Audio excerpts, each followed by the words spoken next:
Thank you very much. I am indeed delighted to be here. Please don't thank me for being here. It's part of my job. As Minister for Finance, Planning and Economic Development, I think this convention sits right in the middle of my mandate. And I'd like to show off my knowledge by correcting the foregoing speakers and saying it is banking according to Islamic principles. And also to again show off and say I'm aware that this kind of banking is in operation across the world, even in non-Islamic countries, and has been in operation for at least 200 or 300 years. So, if anything, Uganda is late to the table. Madam President, our guests from overseas, Madam Atia Ali, Dr. Chachi, and the other guests, welcome to Uganda, the Pearl of Africa. I would like to emphasize that banking according to Islamic principles is a priority for the government of Uganda. It is an important plank in our development platform for the country. I'd like to also inform the convention that we're already well on the way to approving this banking to start operation in Uganda. I have already presented to Cabinet, and Cabinet has duly approved amendments to the Financial Institutions Act of Uganda with 4 major recommendations, of which banking according to Islamic principles is the first one.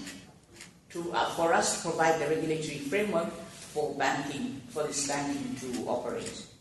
And we're also aware that there are many banks in Uganda that are very interested to start operating this department, as well as banks from overseas. And just very quickly, the other 3 criteria, the other 3 amendments we'd like to pass is the one for bank assurance, which will encourage and facilitate insurance companies to ensure loans for agricultural purposes, which will help in bringing down the cost of agricultural loans. The third one is mobile money transfers and mobile money banking. We want to make sure that the law catches up with technology and makes it both more convenient, safer, and more all-embracing for people to carry out transactions over the telephony platform. And the fourth one is for agency banking, to make sure that those people working, especially in the rural areas as agents for banking services, are registered, are certified, and are also assured.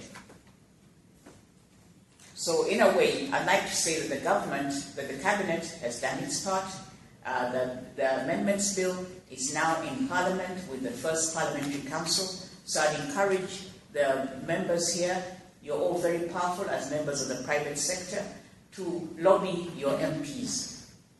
Lobby your respective MPs for your constituencies or for your special interests to make sure that this bill is brought to the floor of Parliament and passed as soon as possible. We need it yesterday. Madam Chair, in that I'd like to say, Madam President, I pass the challenge to the private sector to make sure that banking according to financial principles is enabled as soon as possible. The reason why banking according to Islamic principles is so important to us.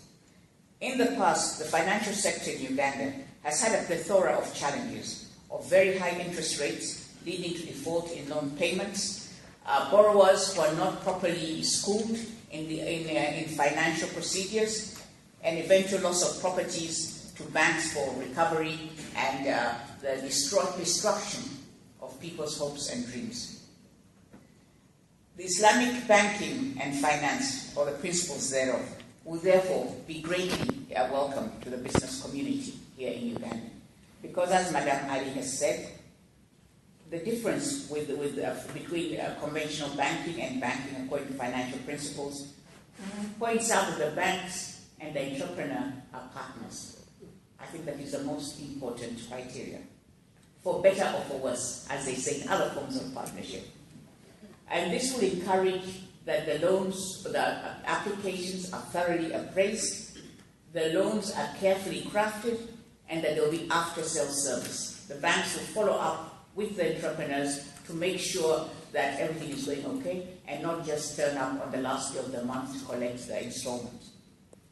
By taking an equity stake, by taking participation in the business, we feel this will help bring the financial sector and the business sector much closer together, especially when we look at the rural areas.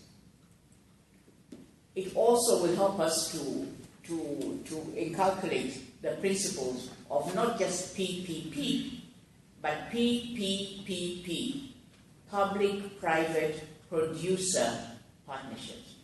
In this case, a producer being the SMEs that Madam Ali has talked about. All too often when we talk about the private sector, we think only of the urban, the monetized, and the financially astute sectors. But our farmers, our agro-producers, our support services in the rural areas, all these are also producers. And banking according to Islamic principles, I think, puts more focus on the small and medium-sized enterprises, or as I call them, the producers. SMEs are the backbone of the originating countries of banking according to Islamic principles, as has been pointed out, and we feel this will help us in Uganda, where again SMEs are the backbone of the private sector, which again is a backbone of the economy. In this respect, I'm delighted to see that we have on the podium representatives of all the various disciplines that are important to banking according to Islamic principles. We have Madam Atiya Ali from the Islamic Chamber of Commerce, Industry and Agriculture. President Oliver, I think there's a lesson for us here. It is commerce, industry and agriculture. We have Dr. Ali, Dr. Chachi, who's a senior training specialist. And again, when we say that the producers, the entrepreneurs must be trained, must be made financially literate, I'm sure the Bank of Uganda will be very happy to speak to him about our financial education unit. We have a financial education unit which was put up by my ministry and the Bank of Uganda, and it's working with investment clubs all across the country. So I think that will be a very important point of call. And Madame Hershey, Islamic finance lawyer. I think she'll be a very important person for us to touch base with as we start the journey of developing all these various relationships.